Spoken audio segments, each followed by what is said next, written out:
Good evening, everyone. Welcome to tonight's class on perspective studies in using Artist Loft alcohol-based markers.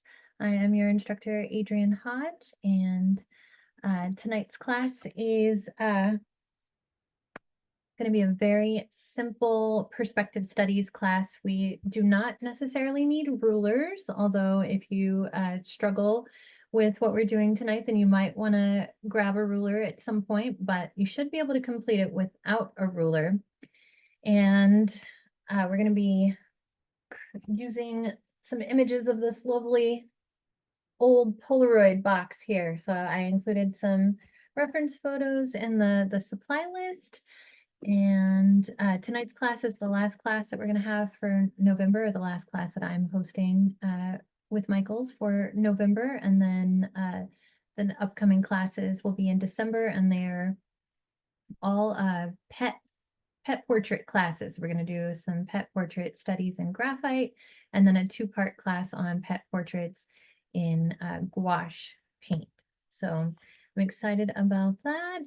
And that class should be able, you should be able to take the instructions for that class on pet portraits, even though I'll be using reference photos of my cat. You should be able to take your own pet portrait and apply the method and the steps that I'll be using to your own pet portrait photograph. So if you want to prepare your photographs of another pet, or if you want to just follow along with me and use the images of my cat that we'll be using for that class, for all three of those classes, then that's an option as well.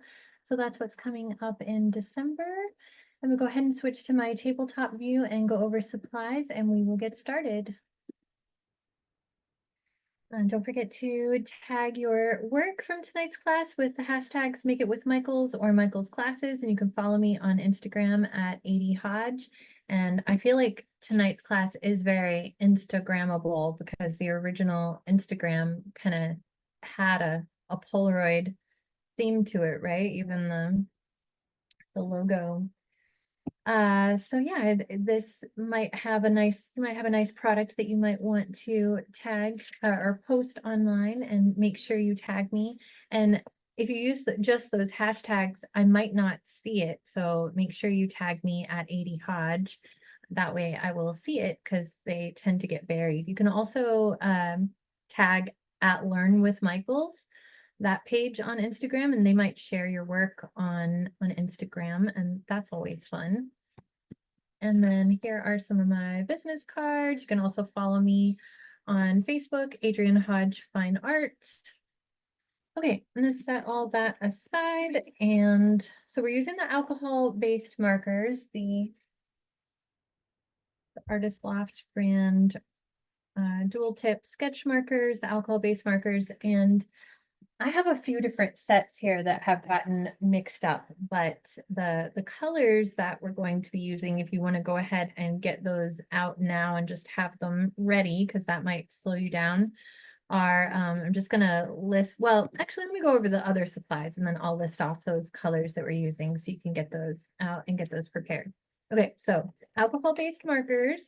And then we've also got this Bristol, this illustration pad by Artist Loft, and it's Bristol paper. So it's an illustration pad. You definitely want to have,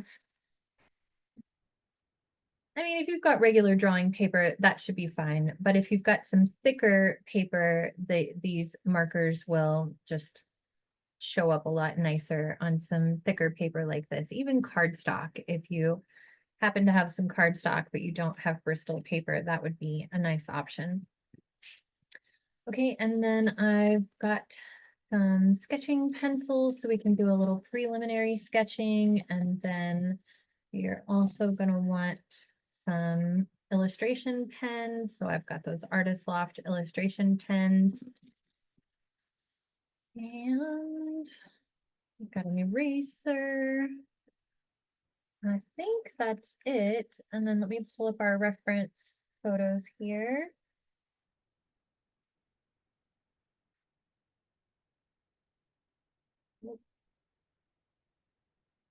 I forgot to pull them up ahead of time. Let me get those pulled up real quick.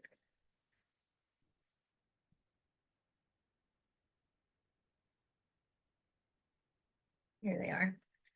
Okay, so these are the reference photos that were included. So we've got a few different perspectives or point of views of the Polaroid box. So we have one where we're looking at it from the right side. So we can see the right side of the box, but we can't see the top of the box. And then we are looking at it from the left side, so we can see the front and the right side here, but not the top. And here we're looking down at it from the left, so we can see the top of the box and the left and the right. And then we've got the front of the box where we can't see the sides or the top. And then from the left side again, but we can't see the top of the box. So those are the 4 different views that we're looking at here. Okay, so let's go ahead and go over those colors so you can have them out. I'm gonna leave it up to you which red you use, because I was looking at the Polaroid box again and it is more of a magenta here. So I didn't match it perfectly. I used more of a red with my example, but this magenta color might be a little closer. So that's the magenta, and then that is the garnet red there. And I can say the numbers on them if that's helpful. So the magenta is R9, the garnet is R19. The orange that I've got is just orange peel. It's the letter Y, probably out of focus there. The letter Y as in year, and then R4. And then we're going to use this hazelnut color for the color underneath the orange, which looks a little more tan. So that's E6. And actually, I think hazelnut hazelnut looks like it matches it a little better. But any nice tan color that you might have would be nice. And then the yellow is the canary yellow, and that is Y11. I forgot to say the number of the hazelnut. It was E6 if I forgot to say it. The yellow is canary Y11. The blue, oh wait, the green was the next one. That was mantis green, BG7 was the number. And then the Gulf blue, which is B14. I feel like I'm calling out bingo numbers. Okay, so those are the colors that I'm using. And if you have any other markers, you're just going to get a rainbow of colors here. But instead of this second orange, if you happen to have a pale orange, that would work. Something like an ochre color or a tan color would work here. And then, so those are the true to life colors that we're trying to match here. Okay, so we'll just have that out of the way so that we don't have to worry about that once we get to it, because like I said, I have a couple of different sets here, and I'm not 100% certain that which set has those colors, but something close to that should work. All right, any questions about supplies so far? Oh, thank you, Rich. Look at you. Spelling it all out in the chat there. I love it. No worries. I'll be helping Luke out throughout the class. Don't worry. Okay, thanks. All right, I am going to peel this off. Well, actually, I'm gonna set this aside, and we're gonna, forgot to say because it was behind me, we're also gonna want some scratch paper or a drawing pad. I've got the Artist Loft drawing pad here. We're just gonna do a little preliminary sketching first just to warm up. And if you're confident in your drawing skills and you want to go ahead and you know, be putting your pencil lines down for the final drawing here on your illustration paper, you're welcome to do this. I know sometimes people don't like to draw things twice, which you can always draw it again if you feel like you're, put that pressure on yourself to magically draw it perfectly the first time or it just happens that way, then, to each their own. You should use an H pencil to draw nice and light so that your pencil lines can be easily erased. as you work through this, but I'm going to be using a 4B pencil or a 2B pencil so that my lines show up. And one unofficial supply list item that is becoming a recurring item lately, because I've been doing this a lot, is a playing card or a business card or maybe some Post-its, something that you could trace to get our little frame that we have here. Those of you who attend all of these classes have probably noticed I've been doing this quite a bit lately because it's such an easy little hack to get a nice little frame. So I just traced that playing card and we get those nice little rounded edges there. Oh, and I just realized there is one other color that I used here. Let me pull out that color. It's this lavender color. Let me find it. So it's this pale, shows up kind of pale gray. Almost forgot about that. And then we also need a dark gray too. So pardon me for only getting those rainbow colors and forgetting about this one. So see, that's that lavender color. So you could use either lavender or, let's see, and that is, the number on that is V5. This blush color would also, something nice. Well, no, never mind. Not the blush color. I think sometimes what they look like on their lids can be deceiving. So that's why it's nice to do a little, just a little mark with them first, so we can see what the color looks like. This is the neutral gray. It's N6, but any gray that you have in that standard set should work. Okay, that's it. I was just thinking maybe there was another light gray that I might have used instead of that lavender, or that might be another option in case you don't have that. And you might also, if you have the blender, that might be helpful to blend out some areas, but I don't plan to use the blender too much. Okay, that should be good. Forgot about that gray and that lavender that we're going to be using. So if you have a light gray and a dark gray, that would work, or you can use the lavender color for this gray that we're going to put in here. Okay. Final answer on those colors there. And then back to our sketching.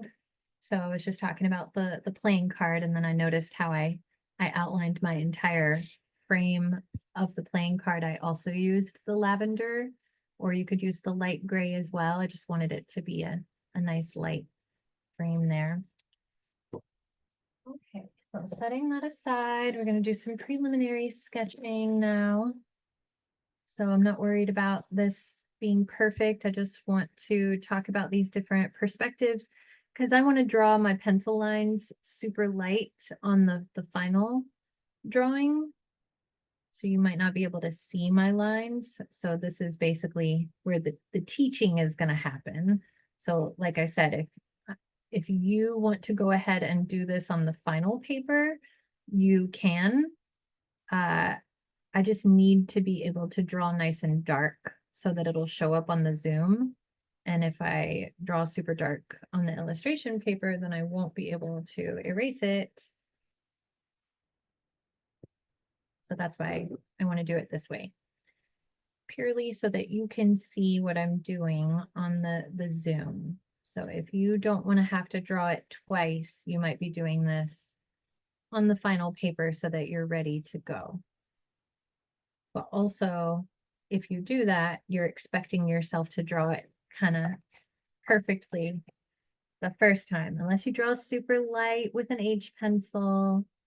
But I would advise giving it a little scratch paper work first, and then just trusting yourself to be able to draw it again. You can use these drawings that we do on the scratch paper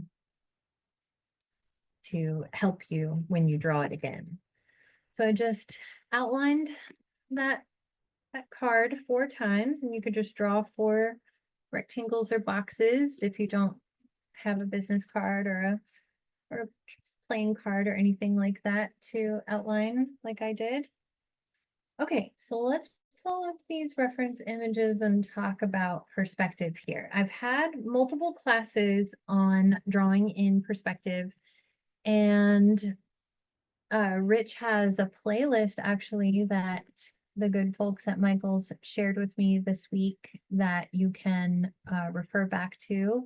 So if you want to go back and look at some of the classes that I'm going to reference here, you can easily find them on that playlist, and they are, you'll just have to scroll through and look for the classes on perspective. But we had a class on the perspective, drawing a coffee mug, like the perspective of a coffee mug, and we looked at the coffee mug from multiple angles. We looked at the coffee mug from above, from below, and then the middle of the coffee mug, and we talked about how the perspective changed on the coffee mug depending on our view, if we were, which point of view the viewer was observing that coffee mug from.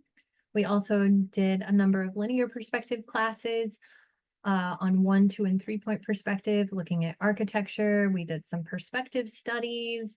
We've done a whole bunch of perspective classes over the past 3 years that I've been hosting these classes for Michael's.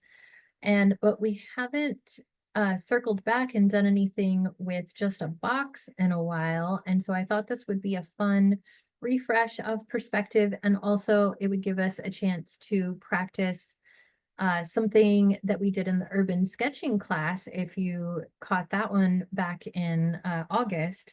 So that's another class that you might find on that playlist. But in the in the urban sketching class, we talked about how you don't necessarily have to have an expert understanding of perspective to draw a geometric form using linear perspective.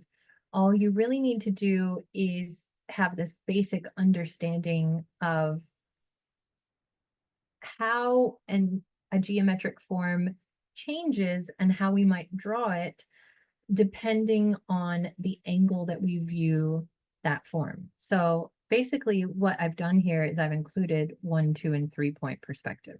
So this box here that we're looking at straight on, this is just head on. Like, it is a little bit technically, if I were to get like super technical, this is technically 3-point perspective, but don't get overwhelmed by that. The only reason it is because these vertical lines on either side of the box appear to angle down. So there is actually a third vanishing point happening here, and we can't see the sides of the box. So we can't actually see what the first 2 points are. So if you were to search the class on 3-point perspective studies, there's a perfect example of a skyscraper that we look at that's in 3-point perspective, where I'm looking up at the skyscraper and there appears to be a third vanishing point far above the skyscraper. But here there's technically this vanishing point below the box where it would appear. I'm just gonna sketch it. Actually, I'm just going to sketch it on my Post-it note because I don't want to get too technical here.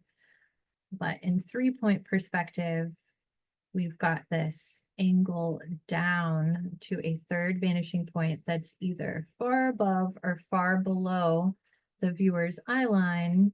And so the lines on the side of a box that would be straight if we were looking at it head on now appear to angle down towards this zenith point, is what we call it. Okay, so we've basically got our Polaroid box here. Polaroid. We're not going to actually write the word Polaroid on our final drawings here. I did a little bit of some asemic writing here where I made it look like gibberish. I didn't quite complete the words and just did some abstract dashes that allude to the text there. Anyway, but we're looking, I'm just going to hold up the Polaroid box. I said I wasn't going to get too deep into all this, and then, oops, I just can't help it. So I'm I'm gonna make sure I'm explaining myself properly. Okay, I'm gonna do a very basic review of 1, 2, and 3-point perspective because this is easier and I have the box right here. Okay, if I hold this box facing the camera, facing the viewer, we are seeing the box as it actually appears. Okay, we're seeing straight parallel lines on the side of the box, the top of the box, on the bottom of the box, right? It's a rectangle. It's a rectangular prism. Okay, so that's how the box actually is. But then we all mass hallucinate this optical illusion together. It's quite fascinating how all of us human beings with our eyeballs that are like telescopes refracting out into the world, these gelatinous orbs attached to our brains, we all mass hallucinate the same optical illusion together. That when I turn the box on its side, now it appears, well, hang on, we got to do 1-point perspective. If I turn it, oh my gosh. Well, it would have to be far away actually to see 1-point perspective. If we were looking at it from the side and we weren't seeing the corner, it's hard to do it with the camera because the camera can't necessarily pick up a 1-point perspective. But let's say you couldn't see this side of the box because this is technically 2-point perspective. But let's pretend that you can't see one side of the box. I can't manipulate the camera's view of the box. I wish I could. But if you're only looking at one side of it, then it appears that now the horizontal lines traveling away from you, the viewer, it appears that they are at an angle, right? They appear to be diagonal lines. So they become what we call orthogonal lines, and they will converge at this vanishing point on the horizon line, which is at the viewer's eye line. So at the eye line of the camera, if we were to trace where that line would go, it would be somewhere over there in our periphery vision where all of the lines would appear to converge. And that would go for the bottom of the box, and the top of the box are also going to angle down. And it might switch depending on, because if I hold this at the angle right at the camera, then it's the camera is the eye line. So if the box, it depends on if the box is above or below that eye line of the camera. I hope I haven't lost anybody yet. Okay, so that's 1-point perspective. That's where you're just looking at one side of the box. So like I said, I can't make you not see that side of the box unless I were to hold it like over here. Oh yeah, I could do that. I could do that and hold, there you go. There's 1-point perspective. Okay, because you can only see one side of the box. There's only one vanishing point for those orthogonal lines. Okay, then if we look at the box from the side, from the corner of the box, so it's just a difference of looking at the corner of the box versus just the front of the box from the side. Now it appears that there are these horizontal lines that are traveling away from you, the viewer. Now there's 2 vanishing points. These lines are going to this vanishing point on this side, and these lines are going to this vanishing point on this side. Okay, but you can't see the top or the bottom of the box because I'm holding the box at the eye line of the camera. So it's kind of going above and below the horizon line. It's angling down here, and then it's angling up here. So the equator line is somewhere like right. Well, it's right here. That's where the line appears a bit straight. Okay, and that's in line with the camera. You see the camera's right there. Okay, and then 3-point perspective, or sorry, if it's above or below the horizon line, like if I put it down here below the eye line of the camera, now you can see the top of the box. And if I raise it up here, sort of above the eye line, then you can see the bottom of the box. Okay, so that's how we can see the other sides. It depends on where it is in relationship to our eye line. And then 3-point perspective is the one I was talking about before, where if I hold it up high and turn it this way, now you can see vanishing point 1, vanishing point 2, but now it's hard to do it because I can't manipulate the camera too much, but these vertical lines also do not appear to be straight anymore. Now they are also subject to that optical illusion. and it appears that we have a third vanishing point. So it's all just an optical illusion that changes our view and that makes the rectangular prism appear differently from different angles. And if any of that is just like, wow, way over your head, don't worry about it, because tonight's class is all about embracing wonkiness and letting things be a little imperfect. That's why I'm not going to use a ruler. And that's why I used this beat up Polaroid box, because it is not perfect. So if your lines get a little less than straight and wonky, that's fine. It's just part of the beat up nature of that Polaroid box. We're really just embracing whimsical stuff here. Okay, so that's the 3-point perspective box. And then yeah, I already explained the other one, so I'm not gonna go through all of that again with sketching, because we're just gonna draw it together. Okay, so let's get to our reference photos here, and we're gonna just start with, we'll go in the same order that they are in the document here. Okay, so we're going to start with the vertical line. This is what we did in the urban sketching class too. We're going to start with a vertical. So we're going to start with the corner of the box, and we're not going to worry about capturing this photograph exactly. We're just going to try to get the general idea of the shape of the form of the rectangular prism and the basic linear perspective that we're seeing here. So I do realize that in the photograph, oh, excuse me. I do realize that in the photograph, this is actually angling down. This isn't a perfectly straight vertical line. We're going to pretend that this is a perfectly straight vertical line, and we're just going to draw a straight as we can vertical line. Okay.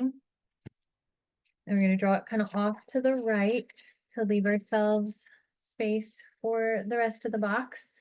And then we are going to take note of where that equator line is. So where on the box does the shift in that perspective occur? And it's actually here at the top of the box. So that's where our straight line is.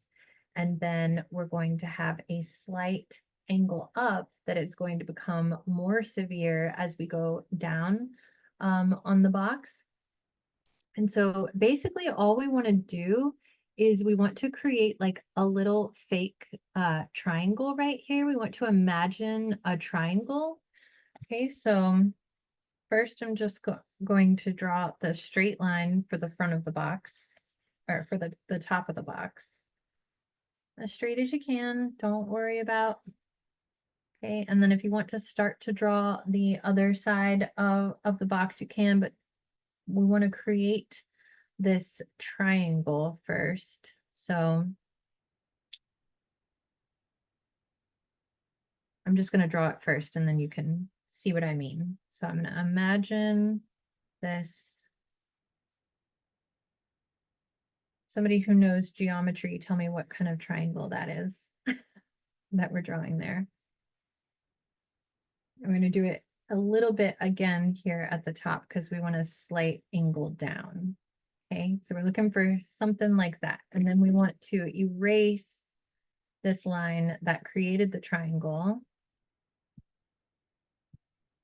And then if that feels too severe, you can draw it again. I think that looks, well, I kind of want to drop it down a little bit more like that. That looks a little better to me. So yeah, we're really going to use our, this is like intuitive linear perspective here. Okay, we're just going to get it to where it looks mostly straight. And this is what I do in the urban sketching class. I talked about this, just getting it to where it mostly looks right. It mostly looks like the way our eyes interpret linear perspective, but we're not holding ourselves to perfect geometry here. Okay, and then we want another slight angle down. We basically just want this line to start to mirror what is happening at the bottom, but we want it to be just a little less severe there. So imagine that all these lines are going to the same two vanishing points, which are far away. We would have to run a piece of tape. And if you want to get exact, you could always go back and watch those classes on 1, 2, and 3-point perspective and follow those instructions and apply them to these photographs. But I'm trying to just get us there in a very casual way. Okay, and then we need, let's see, we need 7 blocks of color. So we need the big black block where the word Polaroid would go inside of, but we're not going to put the word Polaroid in there. And actually the words that we're alluding to, ooh, boy, I gotta be careful with this box.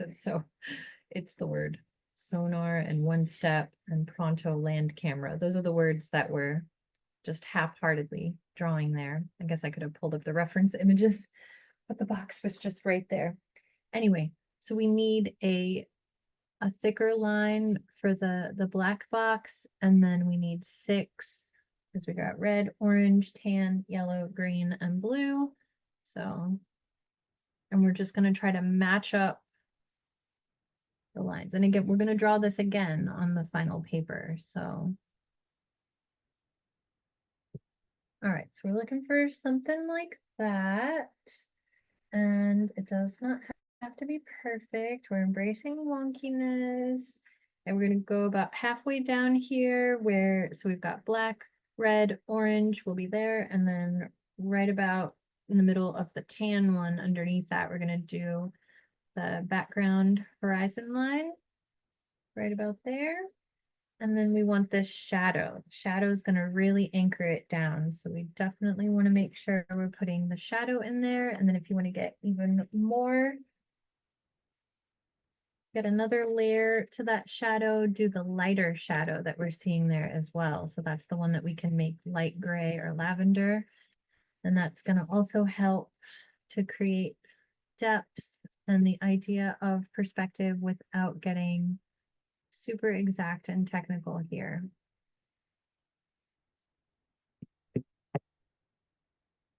All right, so there's our first box, which is technically 2-point perspective at an angle there. And then the next one, we're going to simplify it even more. Even though we talked about how this was technically 3-point perspective, we're just going to draw a rectangle for this one, but we want to keep it nice and soft.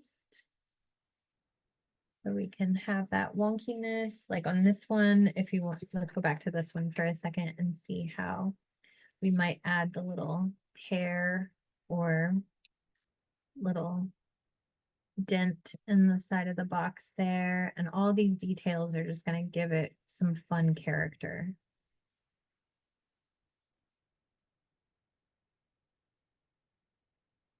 So if you want to soften the edges of the box in all those places, that's just really going to give it some fun character.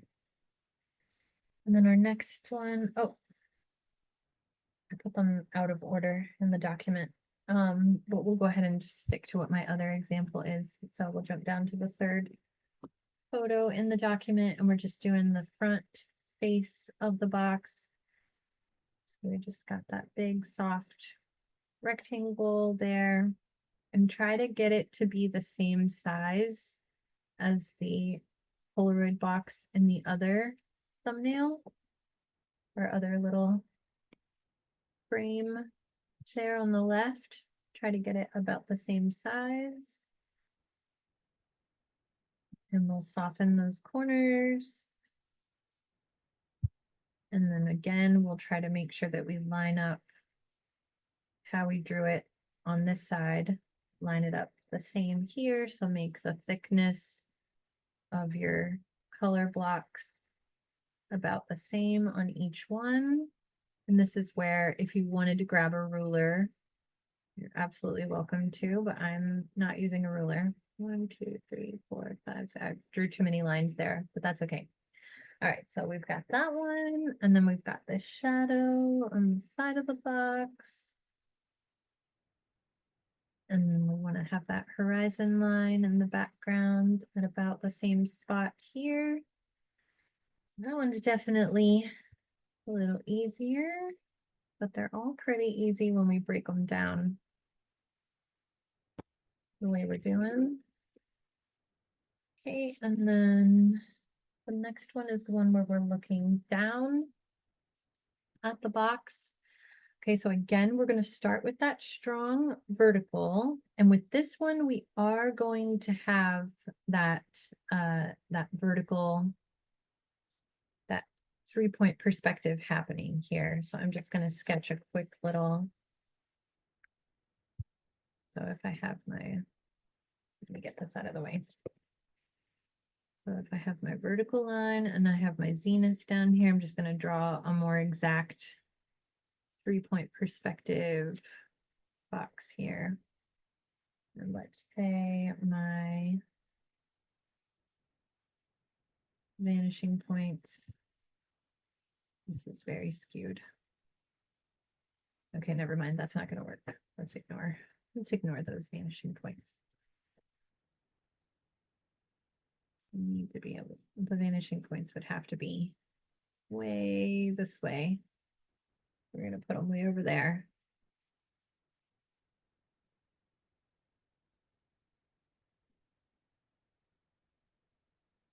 And then these lines would be going to the same vanishing points. Okay, so that would be a more technical 3-point perspective box here. The 2 vanishing points would have to be like way off outside of our peripheral vision. Okay, but that's essentially what we're trying to do here, but we're going to do it in the good enough, not perfect way. Try not to overuse the word wonky or whimsical here. Okay, so we're just going to start with that corner. And we can go ahead and put it in the middle, but we want to keep it kind of down a little bit so we can leave room for the top of the box. And then we're just going to draw a rhombus here coming off of that vertical line. I'm going to draw a rhombus at the top. Even though this is the most complicated perspective, it's actually the easiest one to mimic here. So we got our rhombus there at the top. So that is just a rectangle that's a little stretched in opposite directions, right? And then we're just going to try to angle our sides of the box in slightly here. We could do a little triangle down here at the bottom again. So if you want to draw a triangle like that, imagine a triangle there at the bottom. That'll help. And that's basically just to get these 2 corners to be on the same plane. And it's not going to look exactly like the photo. And if you want to skew it more so that it looks more like the photo, let's skew it more. Looks more like the photograph. Yeah, that looks good. Okay, something like that. See how there's like that imaginary triangle right there? We want these 2 corners to be on the same horizontal line, to be on the same plane. Okay. So that's what we're looking for. And let's go ahead and put that horizon line in there first. I feel like it'll get a little lost. We might get a little lost with our color blocks. And then again, we just want to make our color block lines imitate what the top and the bottom of the box are doing. So don't even worry about those vanishing points. Just make them match up. I call these the buddy lines when I'm teaching 1 and 2-point perspective a little more, and 3-point perspective. I forgot to leave a gap, a space for the black block. So we need a little more space for the black one, and then 1, 2, 3, 4, 5 lines should give us 6 color blocks. Okay, and yeah, if it's a little off and you need to correct your drawing, now's the time to do that in the sketching phase here. All right, and then the last one is pretty much like the first one, but just reversed. Looking at the other side. Oh, we forgot the shadow on that one.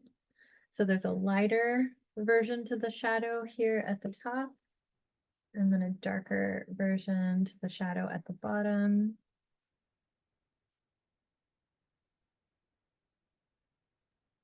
Actually, a few layers to that shadow. I think that really gives it a lot of dimension when you really take notice of what the shadow is doing.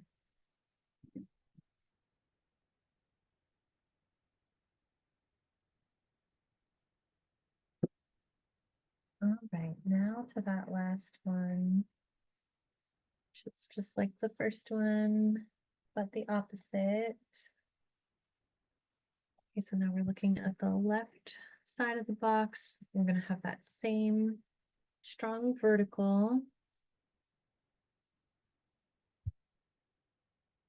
And then if you want to draw the triangle, just get those two corners on the same plane there. And then the triangle at the bottom. Get those corners on the same plane at the bottom. That's how we're going to build our rectangular prism. And that's how we're going to get the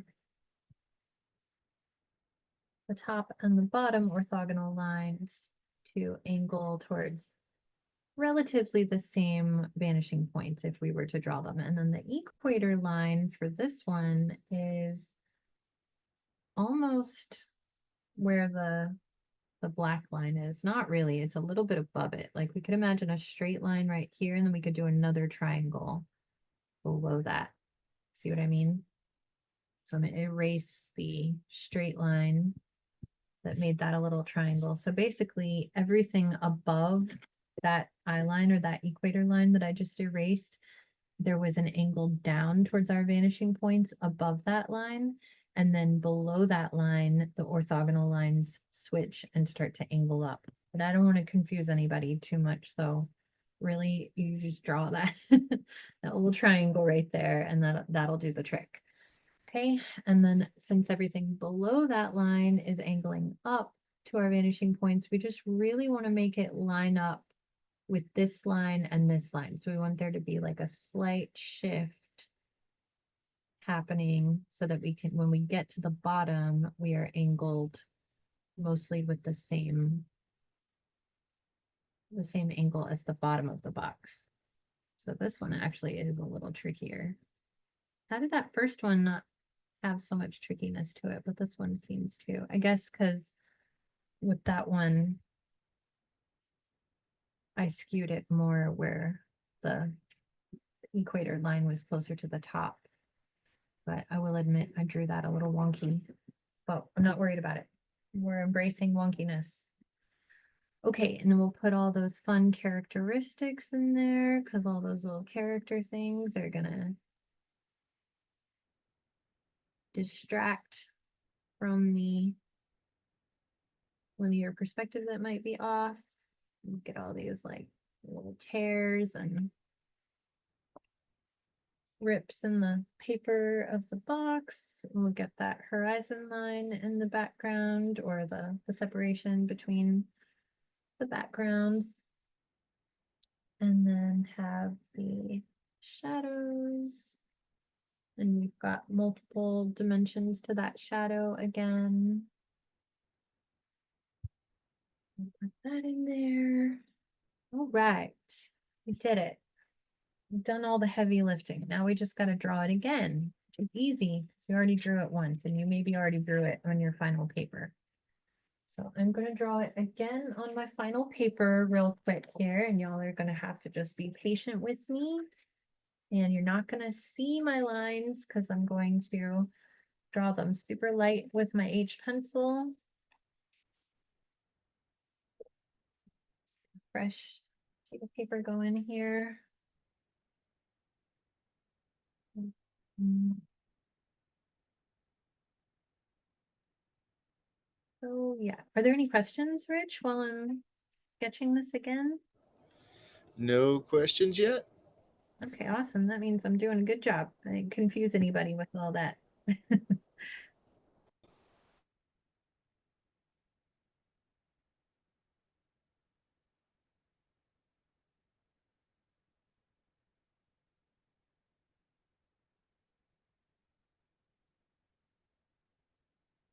This is one of those where I realized right before the class I probably could have gone ahead and just prepped this. So I could have been like a cooking show and been like, all right, I've already got it all sketched in nice and light and ready to go.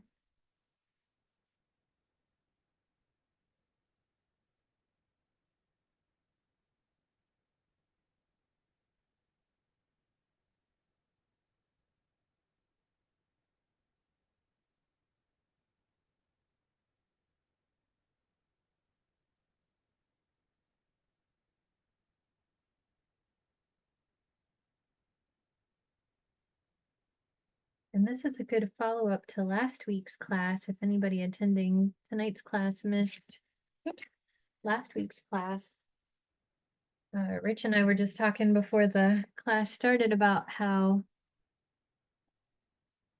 he did his own version of those hand studies, which had a similar vibe because you don't necessarily have to have masterful knowledge of how to draw hands to have a successful product from that class that we did last week.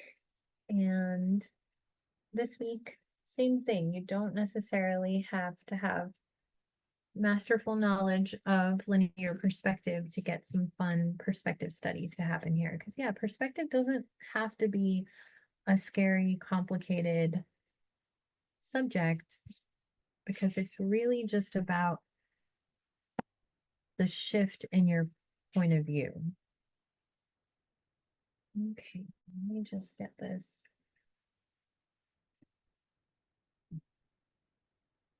Excuse me, sketched out one more time.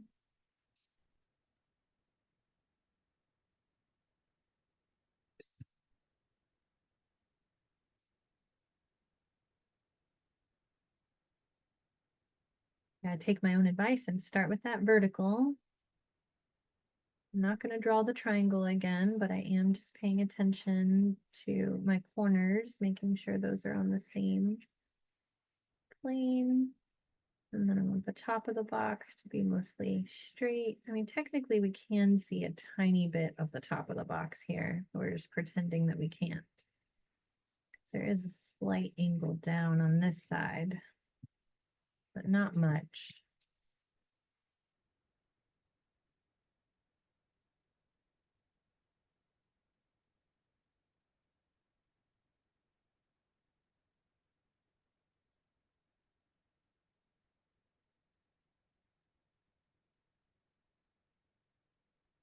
There's a great art teacher-ism that I stole from another teacher. I feel like I quote these two, this, and also I've said this a lot, but I got this idea of tracing the business card or the playing card like this for the frame from one of my teaching buddies at the Contemporary Austin, where I teach in-person classes. Jenny Granberry gave me that little hack, and she recently moved to Santa Fe, but she's got tons of videos on YouTube if you want to check her out, Jenny Granberry, or follow her on Instagram. But another teacher that I teach with at the Contemporary Austin, Laguna Gloria, his name's Matt Rebholz, has this great line that he shares with his students who have also taken my classes and shared with me. And that's at a certain point, you stop drawing your drawing and you start, or at a certain point, you stop drawing your photograph and you start drawing your drawing, or you start painting your painting. So that is what we're really doing here. We are looking at these reference photos, but we're kind of doing our own interpretation of these photographs, just very loosely based on these images of the Polaroid box. These are very much what I think art should be about is the artistic interpretation or expression of ourselves inspired by something. Because if we wanted a photograph of this Polaroid box, guess what? We got it right here. What's the point? I mean, I'm all for hyper realism and photorealistic drawings, and that it's definitely satisfying when you can do that and make that happen. And I'll admit, when I have captured something hyper realistically, that is a beautiful feeling, but also pretty satisfying to express ourselves and capture the aesthetic of something without worrying about perfection and hyperrealism. Okay, but let me count. 1, 2, 3, 4, 5. Oops. My last little blue block is going to be a little too big, so I'm just going to shift up the bottom. See, this is what I mean. We can just focus on our drawing, not on the perfectionism here. And then we got the shadow, a little 2-level effect for that shadow. And then I'm going to line up that horizon line with how I sketched it in the other box. And now I'm on the technically 3-point perspective box. I think I'm going to start with the rhombus this time.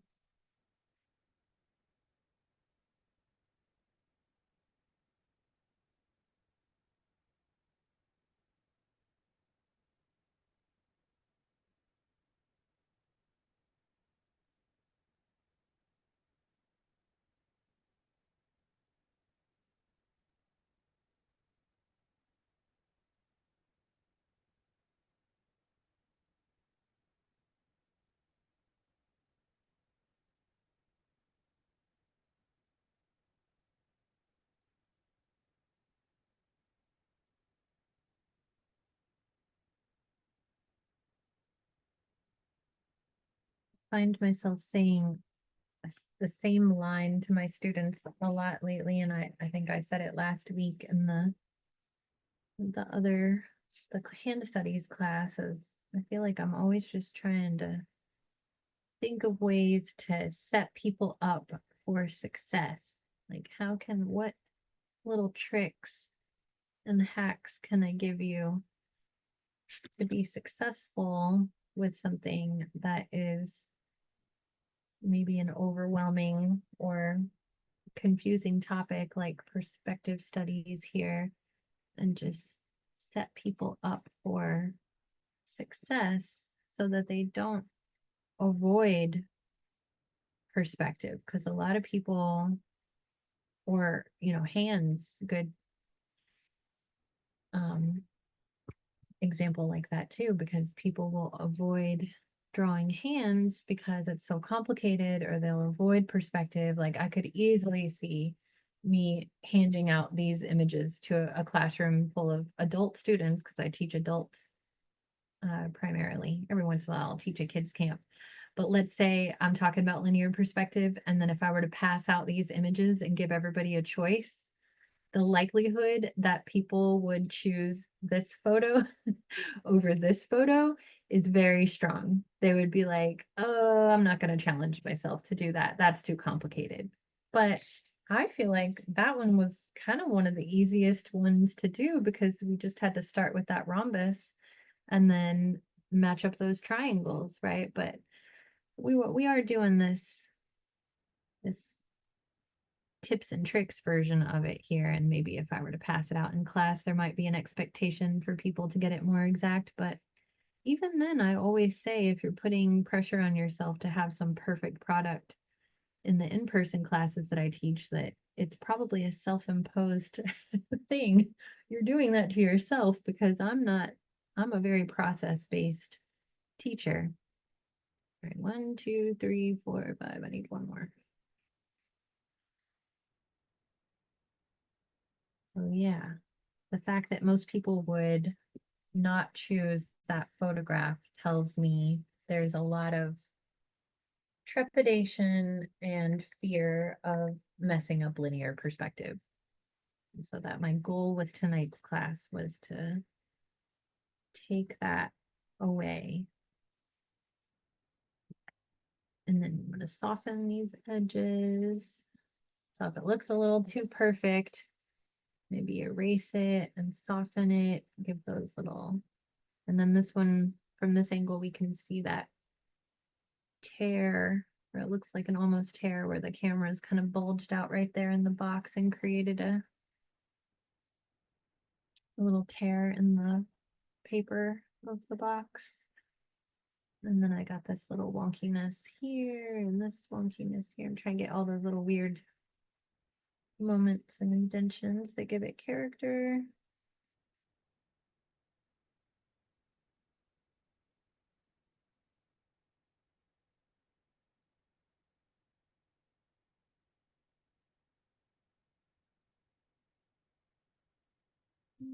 Last one.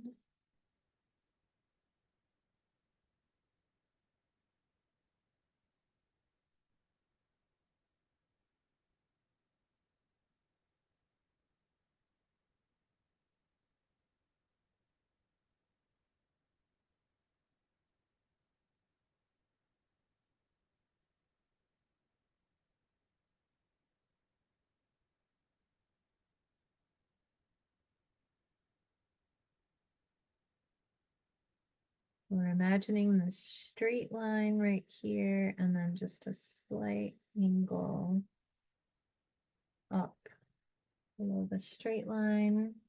And then we need the big block for the black bar. And then 1, 2, 3, wait, oh, I'm making them too skinny.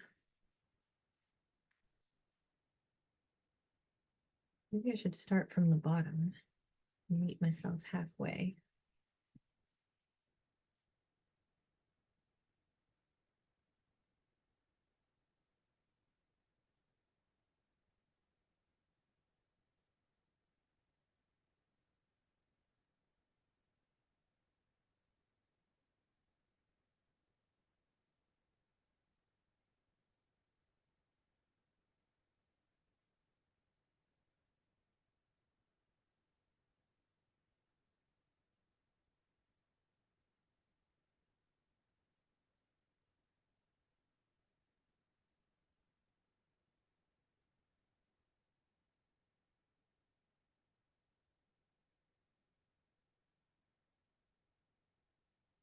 All right.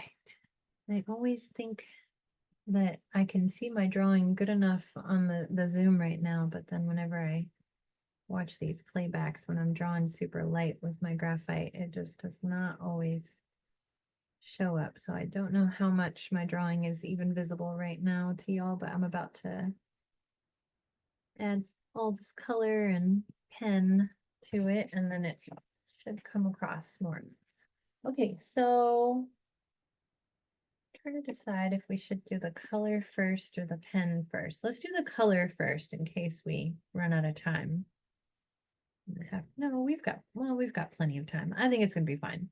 But let's go ahead and do the color first, because we can always add the pen on top. And I'm afraid if we add the pen first, you might feel the urge to draw a black line in between the colors, and we don't need a black line in between the colors. Also, let me get this really close to the camera. See how I let there be gaps in between the color? If you overlap the colors, then they're going to blend together. So it's better to let there be a gap in between them than to have them overlap, and then it'll take away from that color block separation that we're going for here. So also, I want you to resist the urge to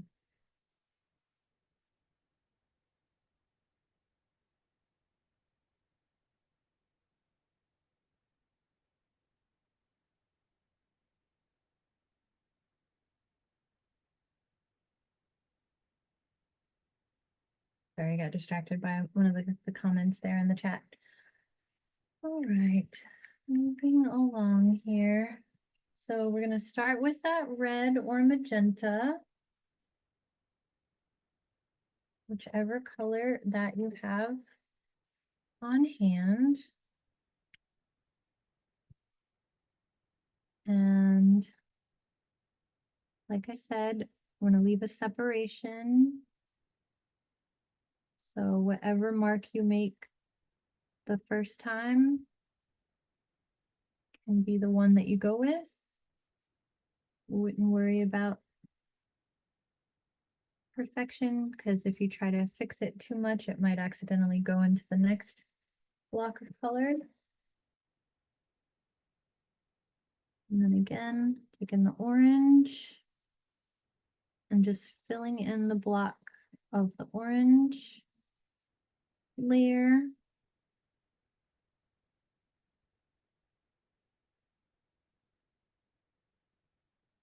And we're letting there be a gap.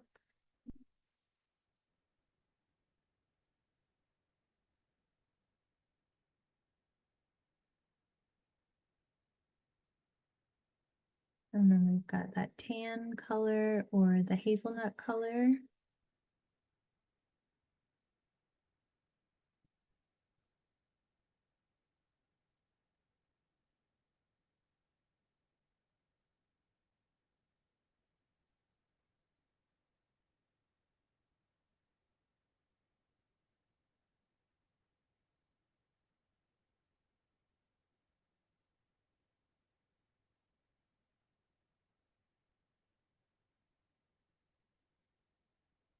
Yellow. I've taught multiple classes with these alcohol-based markers, and I'm aware that of my audience, and I know a lot of people might have different colors or different markers, so no worries if your colors do not match mine perfectly, or if we're using different markers. We just need a rainbow effect here.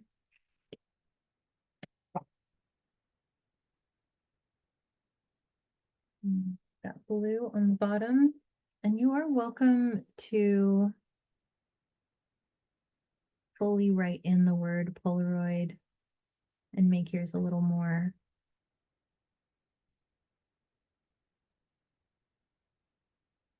realistic here, but I am not going to do that. I'm just going to make it solid black. You can use your black alcohol-based marker, or if you have a brush pen for this black from that illustration pen set, you can use that for the black. I'm just going to go one stripe at a time.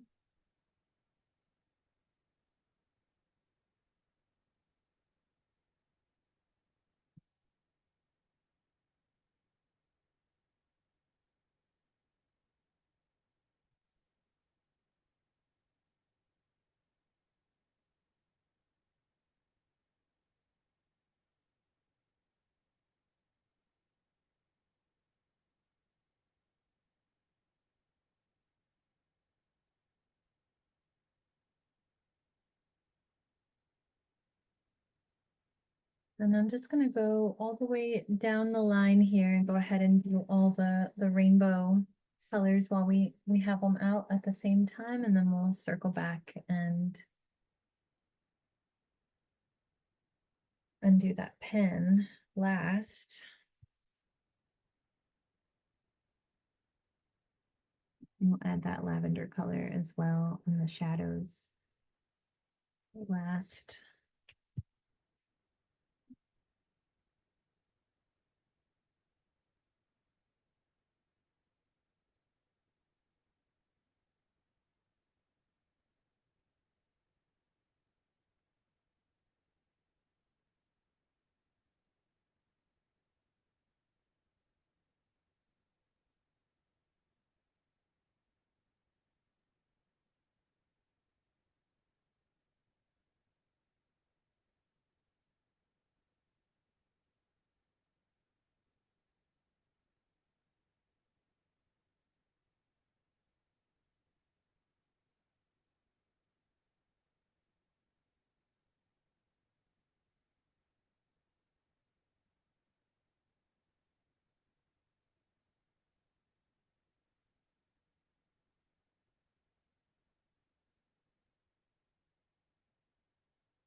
Alright. And the last little frame here.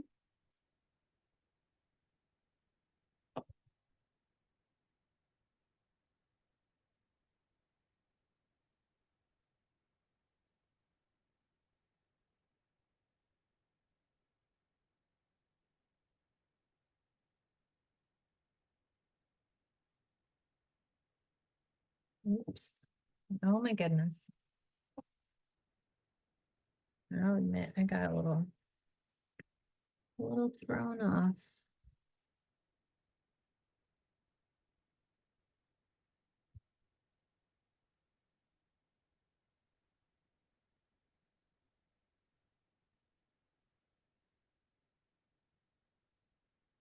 Accidentally did the brown layer. And the orange needed to go, but the orange seemed to cover it up.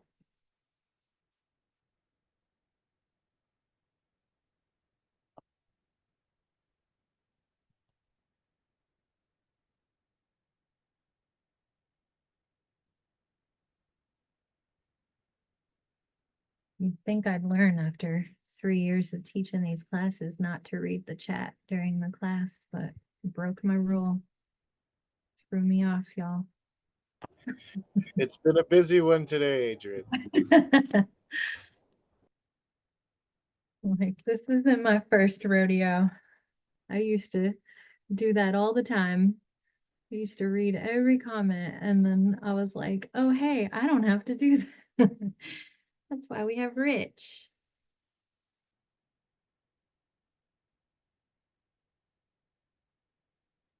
He'll tell me the necessary stuff. And yeah, I like how this looks with that gap in between. If that bothers you, you can be really exact and try to line up all those colors. A little shortcut to skirt the perfectionist in us all, because sometimes when we try to make things more perfect, we end up doing things like combining these color blocks that are supposed to be separate.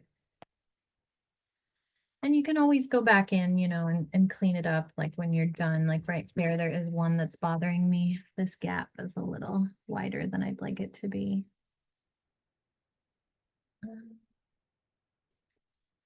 I did a similar thing in that urban sketching class, which definitely inspired this class. As I said, that one from August, and having a gap in your watercolor is a trick to keep from needing to waiting for your layers to dry. And we don't have to worry about layers drying here, but these alcohol-based markers are meant to blend well together, and they're not all opaque. So, if the yellow and the orange, or the yellow and the green mix together, then you're gonna have a yellow green. Okay, and oh, I'm like, and done, and I didn't do the black bar on all of them.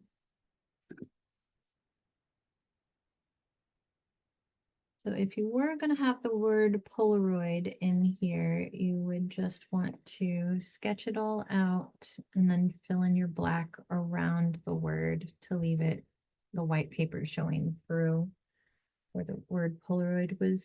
I started to do it that way when I was planning, and then I thought this is going to take too long in the class itself, so I just thought we'd make it solid black here. And we still got 15 minutes to do the last of this pen work. We're in good shape.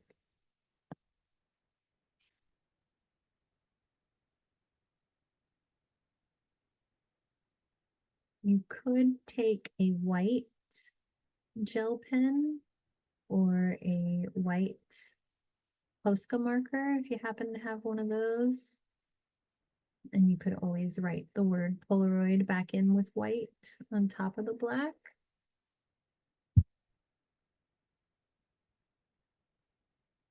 I'm gonna leave a little gap there between that black so it really feels like the side of the box there. I did that a little bit in the other example. And that created a nice effect, but that's the same thing. You could go back in with a white gel pen.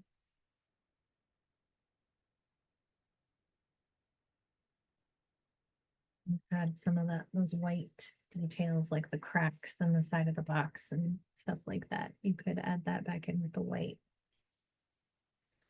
Okay, let's get these shadows going.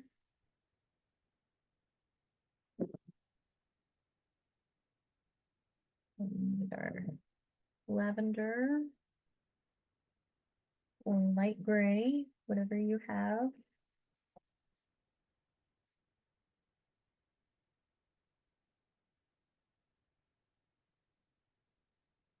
And then I'm just noticing on the box there where there's a light gray. So on the first image, it's here on the front of the box. And then really just the sides of the box. And we're not going for hyper realism again here. So I'm putting it on the front here a little bit and on the side here as well. Just giving it a little extra dimension.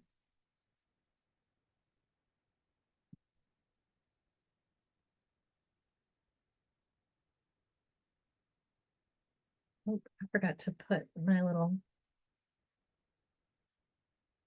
this thing, the little thumb opening on this one.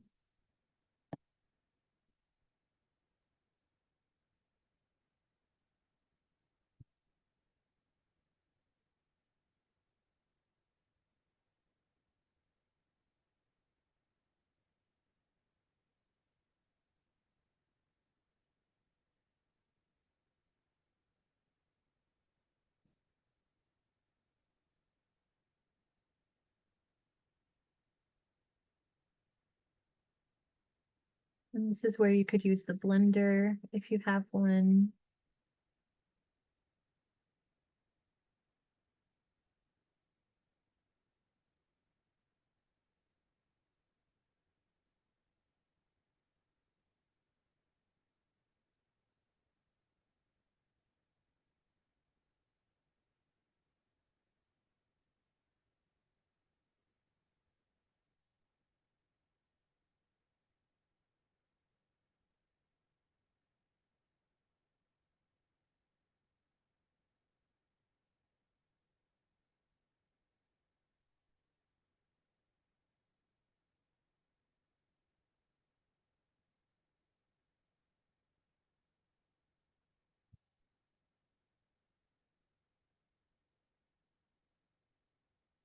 And letting it kind of blend out and fade away a little bit here.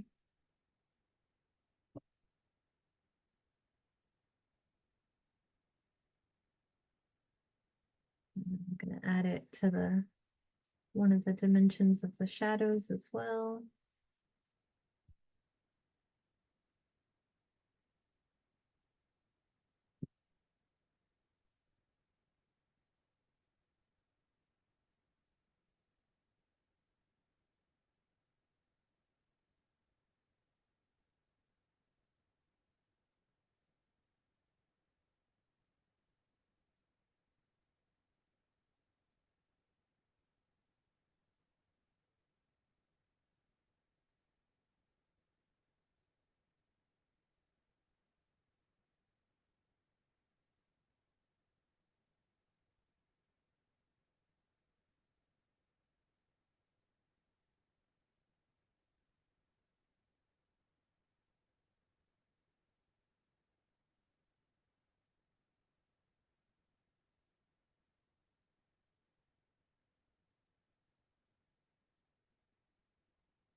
Okay, now we're ready for that pen work, that line work with our pens.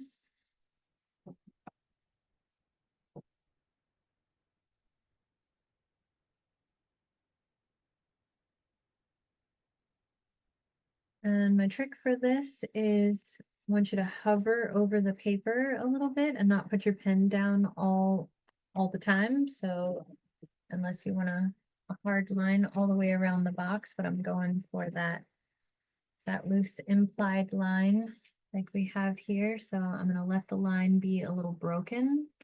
I'm just going to kind of hover over the areas where I'm putting that pen. I just realized I skipped over the dark gray on those shadows. Come back and add those dark grays. I wanted to hurry up and get this pen work going as we're approaching the end of the class. So letting it be a little loose and uneven, paying attention to those little indentions and imperfect moments that we have been describing all along. I'm just looking for an overall loose implied line here. And then this is where you might, it's up to you if you want to put these words in completely, or you can just do that like implied idea of the text.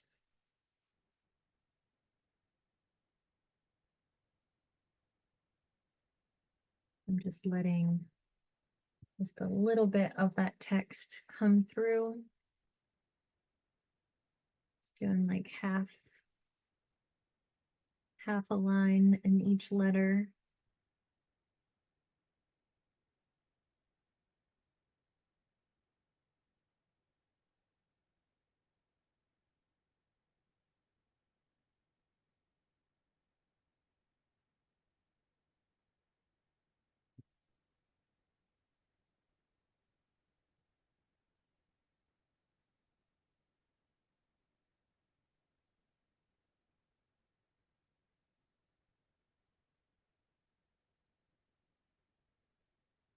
And I also used my red to get the word sonar in there, the implied nature of the word sonar. But I think I'm going to save that in these last two and just get them outlined since we're running a little short on time here. And I still want to add that dark gray shadow in.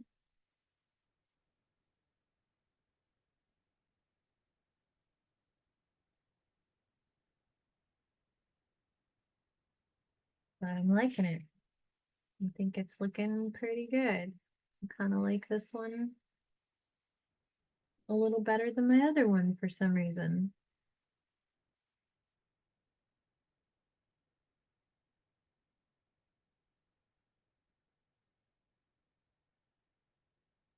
Maybe I was trying too hard with the last one to make it look loose, and it just came out perfectly loose this go around.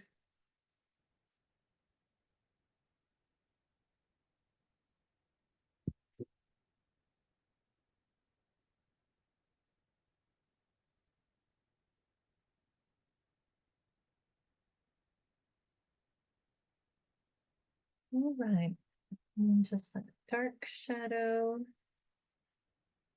And I'm just using the hatching line as I'm filling these in. I did the same thing with the lavender. So I'm just, same thing with the colors as well. I'm just building up a little bit of stripes. It also might help if you follow those orthogonal lines up and down there and then let them overlap in the middle. Just help create that illusion of linear perspective even more.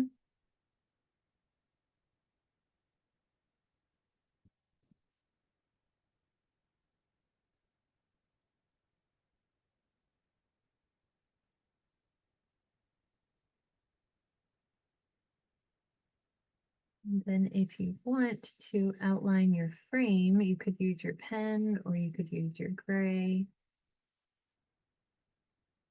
to outline that frame. But again, it would be nice to let that be nice and implied, just like we did last week with the hand studies. Doesn't have to be outlined, but if you want to, keeping it nice and loose and a bit of a broken line will maintain the implied line nature of this entire class.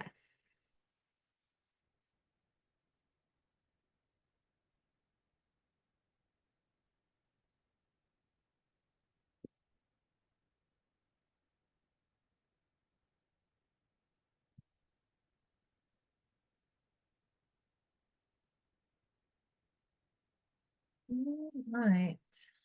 Well, I would love to see how y'all's drawings turned out. So if you'd like to hold them up, we can spotlight you and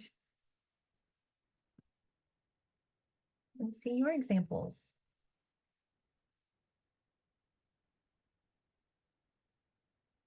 Oh, wow. These are all looking so great. Oh, there's Laura. Hi, Laura. How are you doing? Yeah, that looks really nice. Beautiful. Oh, there's Arthur. Nice to see you, Arthur. Yeah, those look great. That just gets such a nice bright light spotlighting those. Such great pops of color. Beautiful. Oh, Deb, you went for it and put a little more detail in there. Got the word Polaroid and a little more nuance to those values and shadows. Yeah, wow. Talk about how satisfying some hyperrealism can be. That's nice. This is Barbara. Oh, wow. Look how that one on top is just pops so much. Feels like I could just pull that off the page.